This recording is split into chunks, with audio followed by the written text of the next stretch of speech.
I'm going to talk to you about liver detoxification and support. And the reason I talk to you about this is for a few reasons. One, the vast majority of people in our culture drink alcohol as a way to change how they feel, and that's because we haven't been conditioned and supported as a culture. We've got more stress than in the history of mankind ever, particularly mentally, and our body still reacts in that fight or flight mechanism where we don't feel comfortable, or our boss or our co-worker does something, and we don't have the thoughts and the meditation and the different strategies that we once did.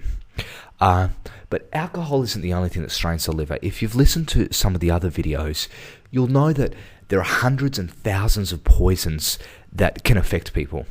And the liver has to filter them all. Your liver filters your bloodstream. Now, back in the early 90s, there was a very popular book by a lady called Dr. Sandra Cabot called The Liver Cleansing Diet. And a lot of people for a good decade after were into cleansing their liver, and a lot of people still come in the clinic and they come from all around the world. They say, well, I'm really sick, but I'm thinking if I could just detoxify my liver.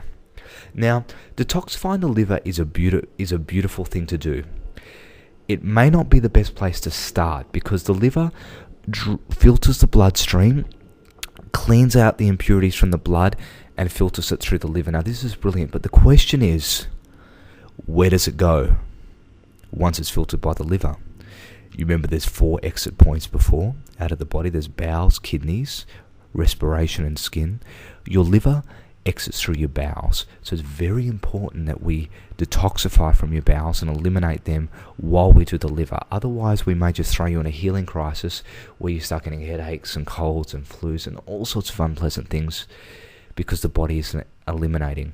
So if we are going to detoxify from the liver, we'll always do the bowel at the same time. And in fact, the starting point where I like to start with people is bowels, liver, and kidney. I like to do those 3 at the same time. So we do the bowels and kidneys, which are the most important of the 2 elimination organs, and we do liver as well. Now, if you're saying you don't want to use biomedic products, you can look for any product that has St. Mary's thistle, or what's sometimes called for short milk thistle. They've done studies with rats, and I know rats aren't the best reflection of human beings, but we can inject rats with poisons and keep them alive and stop the liver being damaged while they've got this St. Mary's thistle seed in their system.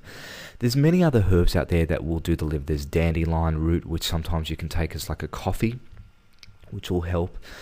There's Schizandra, Bupleurum. There's lots of different herbs out there, but just look for a general liver mix with St. Mary's thistle in there, and always make sure you clear out the bowels at the same time. And if you are going to do a detox, the basic principles: water, rest, movement, and some of the other principles that we'll talk about elsewhere.